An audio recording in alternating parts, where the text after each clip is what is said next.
Hi! నిన్నైతే చాలా interesting match అండి. ఎందుకంటే మనం ఊహించుంటాం ఇంత త్వరగా మ్యాచ్ అయిపోతుందని. కానీ చాలా త్వరగా అయితే మ్యాచ్ అయితే ముగించిపోయింది. ఎందుకంటే 89 పరుగులు వాళ్ళు చేశారు గుజరాత్ టైటన్స్. అలానే ఢిల్లీ క్యాపిటల్స్ దాని టార్గెట్‌ని 9 ఓవర్లు అంటే 8.5 ఓవర్స్‌లోనే కంప్లీట్ అయితే చేయడం చూసాం.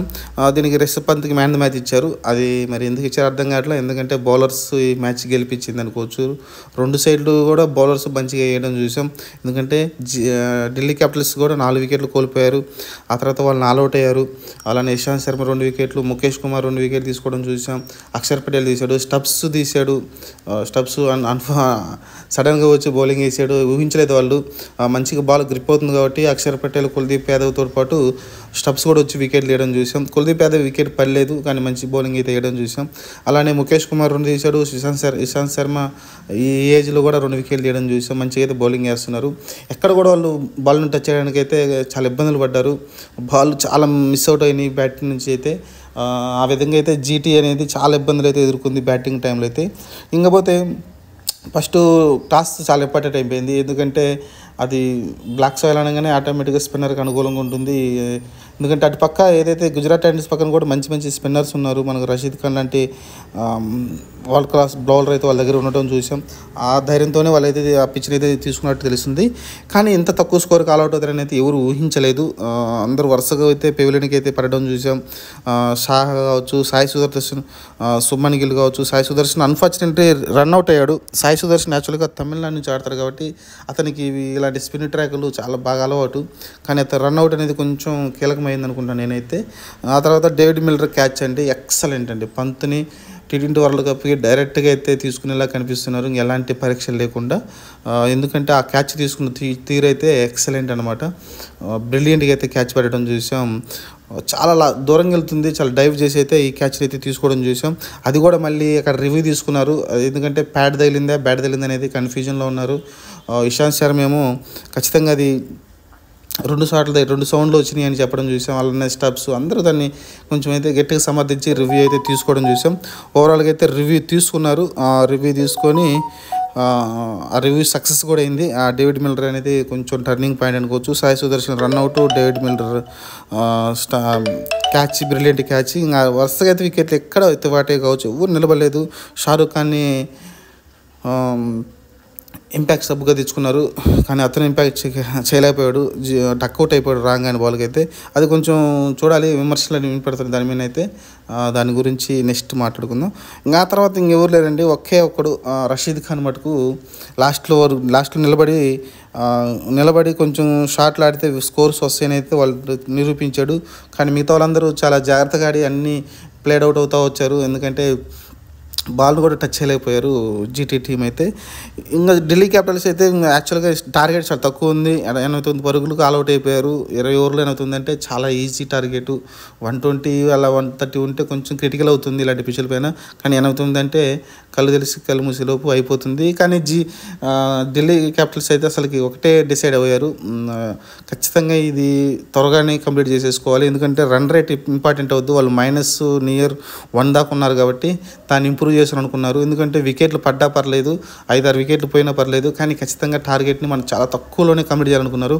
అదేవిధంగా వీళ్ళు 8.5 ఓవర్స్లోనే టార్గెట్ని అయితే కంప్లీట్ చేయడం చూసాం. ఎందుకంటే వచ్చిన పృథ్వీ షా కావచ్చు, జాక్ కావచ్చు, అభిషేక్ పోరెల్ కావచ్చు, షాయ్ హోప్ కావచ్చు, అందరూ వచ్చి హిట్టింగే చేశారు. వికెట్లో పక్క పడుతున్నా అసలుకి సందేహించలేదు. ఎందుకంటే టార్గెట్ చిన్నది కాబట్టి ఒక 5-6 వికెట్లు పడినా పర్లేదు, మనం నెట్ రన్ రేటింగ్ ఇంప్రూవ్ చేసుకోవాలని అయితే వాళ్ళు ఆడడం చూసాం. అదేవిధంగా వాళ్ళు 8.5 ఓవర్లో కంప్లీట్ చేయబట్టే వాళ్ళు ఏదైతే -1 దగ్గర ఉన్నారో దాదాపు నియర్ ప్లస్కి వచ్చేదాకా వచ్చారు వాళ్ళు మంట. ఎందుకంటే రేపొద్దున ప్రస్తుతం 6వ ప్లేస్లో ఉన్నారు. జీటీ కిందకి వెళ్ళిపోయింది 7వ ప్లేస్కి అయితే. జీటీ కన్నా ఎక్కువ రన్ రేట్ అయితే ప్లేస్లో అయితే ముందుకు రావడం చూసాం. వాళ్ళు కూడా ఇంకా -కి వెళ్ళిపోయారు 1కి. ఎందుకంటే చాలా దారుణంగా ఓడిపోయారు కాబట్టి దాదాపు 11 ఓవర్ల తేడాతో ఓడిపోయారు.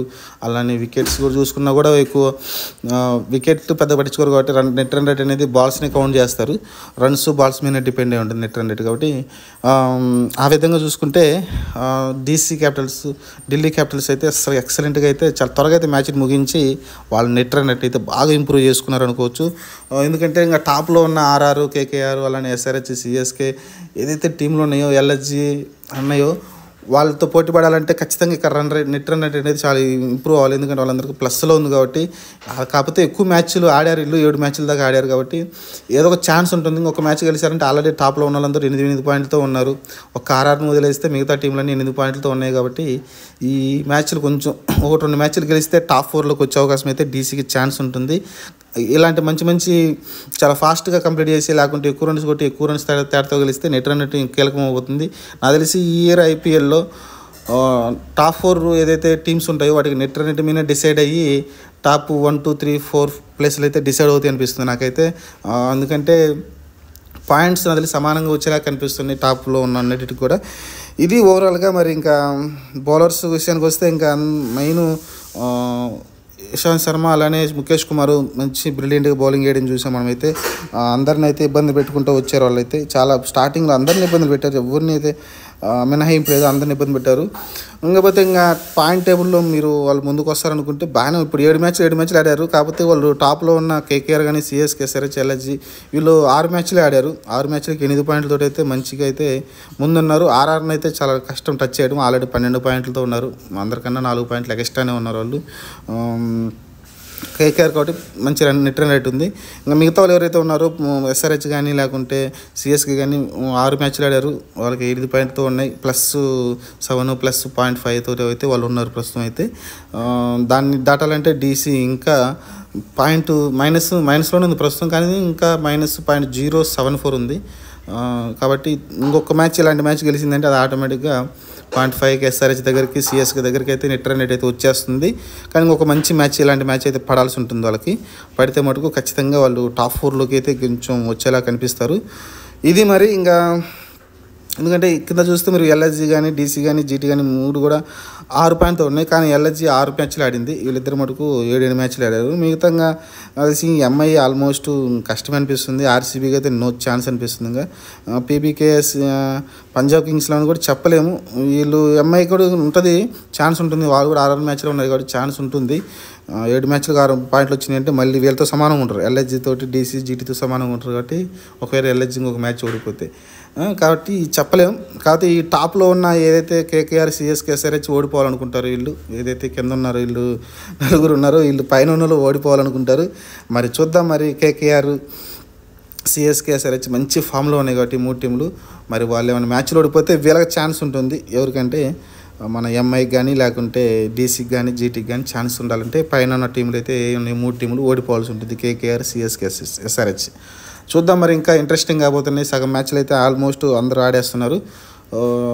సగం మ్యాచ్లు అయిపోయిన తర్వాత అయితే మ్యాక్సిమం డిసైడ్ అవుతుంది వీళ్ళే. కానీ లాస్ట్ మూమెంట్లో కూడా కొంతమంది పుంజుకొని ఎంఐ టీం లాంటివి లేకుంటే జీటీ టీం లాంటివి కొంచెం పుంజుకొని, ఎందుకంటే వాళ్ళ దగ్గర మంచి ప్లేయర్స్ ఉన్నారు. మీరు జీటీ టీం చూసుకుంటే మంచి ప్లేయర్స్ ఉన్నారు.